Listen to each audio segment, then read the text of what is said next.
Assalamualaikum, bertemu lagi bersama saya Nurul Hidayah pada segmen hari ini. Baiklah, pada hari ini kita akan membawa topik mengenai kupasan penghayatan etika dan peradaban untuk masyarakat majmuk di Malaysia. Malaysia pada hari ini didiami oleh pelbagai bangsa, kaum dan etnik daripada Perlis hingga ke Sabah. Kepelbagaian kaum dan etnik inilah maka wujudnya pula kepelbagaian budaya, bahasa, agama dan adat resam. Corak masyarakat Malaysia seperti ini berlaku disebabkan oleh perubahan masa dan keadaan, seperti yang berlaku terhadap perubahan struktur politiknya. Sebelum abad ke-18 dan ke-19, masyarakat Malaysia tidak sebegini coraknya. Sebaliknya, boleh dikatakan bahawa semenanjung tanah Melayu ketika itu didiami oleh orang Melayu dan orang asli bersama sebilangan kecil bangsa atau kaum lain. Tetapi, kini coraknya telah berubah dan wujudlah pembentukan masyarakat majmuk. Apakah yang dimaksudkan dengan konsep penghayatan etika dan peradaban? Sebagai manusia yang hidup di atas muka bumi ini, semua tingkah laku atau perbuatan mesti berdasarkan etika. Etika perilaku seseorang itu dapat menunjukkan sifat atau perbuatan sama ada baik, buruk, sopan atau biadab di mata manusia lain. Ini menunjukkan pemahaman dan penghayatan setiap manusia terhadap erti etika itu sendiri amat penting dalam meneruskan kehidupan pada zaman globalisasi moden ini. Perkataan etika itu sendiri diambil daripada bahasa Inggeris iaitu etik. Etika berasal daripada perkataan Yunani iaitu ethos yang bermaksud sikap atau peribadi. Maksud etika menurut pemahaman bahasa Melayu ialah akhlak atau moral seseorang dalam kelakuan atau pergaulan mereka yang diambil daripada kamus dewan. Etika juga adalah salah satu cabang dalam falsafah moral. Ianya berhubung kait dengan perlakuan atau perbuatan sama ada buruk atau cantik seseorang dalam mengendalikan situasi atau keadaan yang perlu dihadapi.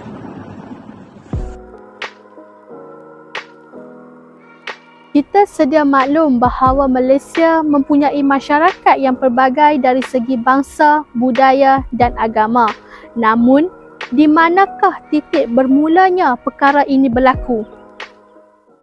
Selama 8 Julai 1963, London, Perjanjian Malaysia ditandatangani.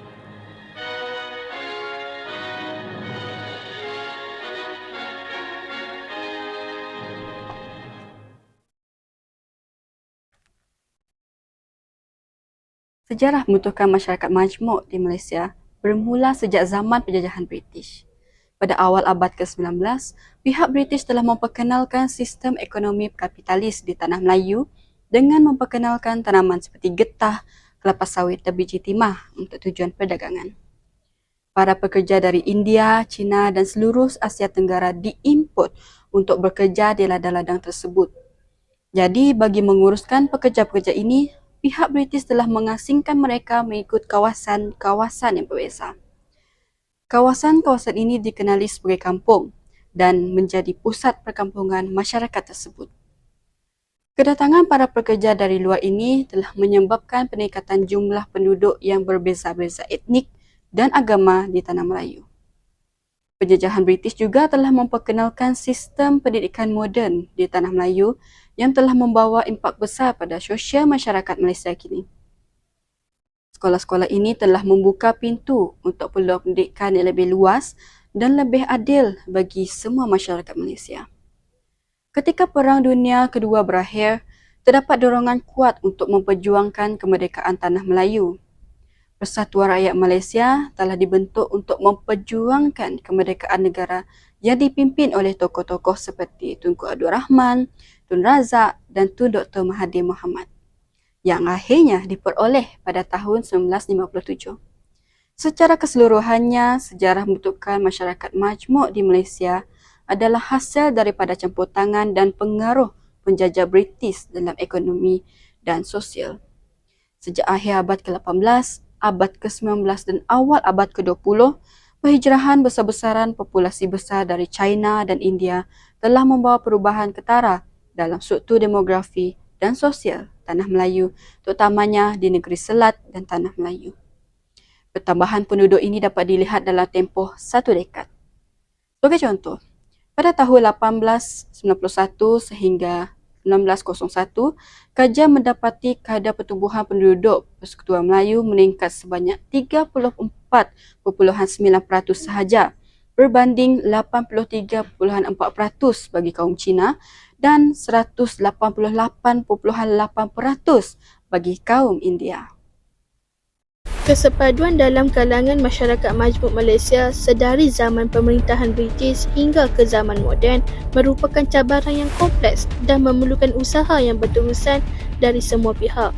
Walaupun Malaysia mempunyai pelbagai etnik, agama dan budaya yang unik, usaha untuk mencapai perpaduan masih menghadapi beberapa cabaran. Pada zaman pemerintahan British, masyarakat majmuk di Malaysia menghadapi banyak cabaran dalam mencapai kesepaduan. Terdapat 3 kumpulan utama di Malaysia, iaitu Melayu, Cina dan India. Dan setiap kumpulan mempunyai budaya, bahasa dan juga agama yang berbeza. Cabaran utama ialah kesukaran untuk memahami budaya dan tradisi setiap kumpulan. Yang ini mengakibatkan konflik antara kumpulan. Seterusnya, sistem pendidikan pada masa itu mendorong masyarakat majmuk untuk belajar dalam bahasa, dan sistem pendidikan yang berbeza menghalang integrasi dan pemahaman antara kumpulan. Malaysia juga mewujudkan ketidakseimbangan ekonomi, sosial dan politik antara kumpulan. Terdapat beberapa usaha yang diambil pada zaman pemerintahan British untuk mencapai kesepaduan di Malaysia. Dan seterusnya, cabaran mencapai kesepaduan dalam masyarakat majmuk pada zaman pemerintahan moden di Malaysia masih memerlukan penyelesaian dan usaha berterusan. Terdapat perbezaan dalam amalan, agama dan kepercayaan, dan juga konflik sering berlaku antara kumpulan yang berlainan agama. Oleh itu, pemahaman yang penghargaan terhadap kepelbagaian agama dan budaya adalah penting dalam mencapai kesepaduan. Seterusnya, isu-isu politik yang sensitif turut memperburukkan keadaan Malaysia. Politik identiti dan sentimen etnik sering dimanipulasi untuk memperolehi kepentingan politik. Seterusnya, usaha untuk memperkuatkan institusi demokrasi dan promosikan perpaduan dalam politik adalah penting. Pemahaman, penghargaan dan usaha berterusan dalam memperkuatkan institusi dan nilai-nilai demokrasi adalah kunci untuk mencapai kesepaduan yang berkekalan. Dalam dunia yang serba maju dan saling terhubung, kesepaduan menjadi kunci kejayaan dalam mencapai kehidupan yang lebih sejahtera dan harmonis. Mari kita jelajahi langkah-langkah penting untuk mencapai kesepaduan dalam masyarakat yang beragam. Pertama, pendidikan adalah asas yang kuat untuk mencapai kesepaduan. Pendidikan yang inklusif dan holistik akan menciptakan pemahaman, menghargai keberagaman dan membentuk individu yang lebih toleran. Sistem pendidikan harus menanamkan nilai-nilai kebersamaan dan saling menghormati. Kedua, dialog antara komuniti yang berbeza amat penting melalui pertukaran fikiran, pandangan dan pengalaman. Kita dapat mencapai pemahaman yang lebih baik tentang perbezaan dan persamaan antara kita. Dialog harus dilakukan dalam suasana yang terbuka dan saling menghormati. Ketiga, kerjasama dan keterlibatan antara komuniti dalam projek dan inisiatif bersama akan mengukuhkan rasa kebersamaan. Projek-projek seperti pembangunan infrastruktur, kegiatan sosial dan program sukarelawan dapat menyatukan masyarakat dari latar belakang yang berbeza.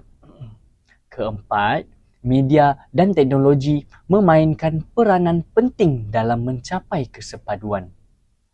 Media yang bertanggungjawab dan teknologi yang inklusif akan menyebarkan maklumat yang betul, memupuk rasa kebersamaan dan mengurangkan jurang digital antara komuniti yang berbeza.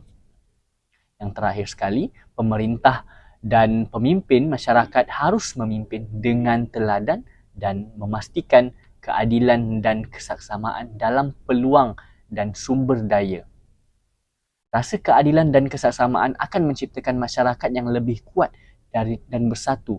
Kesepaduan bukanlah satu destinasi, melainkan perjalanan yang terus-menerus. Dengan mengambil langkah-langkah ini, kita dapat menciptakan dunia yang lebih harmonis dan sejahtera bagi semua.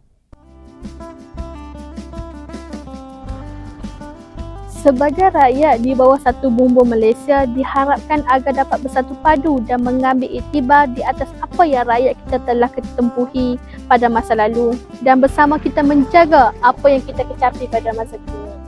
Penghayatan etika dan peradaban masyarakat majmuk di Malaysia perlu dipukukuhkan lagi dengan arus kemodenan yang kian pesat. Berkembang secara tidak langsung, cabaran yang baru akan terwujud. Ia akan memberi tentangan dalam usaha menguatkan kelestarian etika dan peradaban masyarakat di negara ini. Penghayatan etika dan peradaban merujuk kepada tata cara dalam menzahirkan tanggungjawab sosial digerakkan mengikut individu, keluarga, komuniti, masyarakat dan negara. Sekian saja dari saya, Nurul Hidayah binti Mas'ad. Assalamualaikum.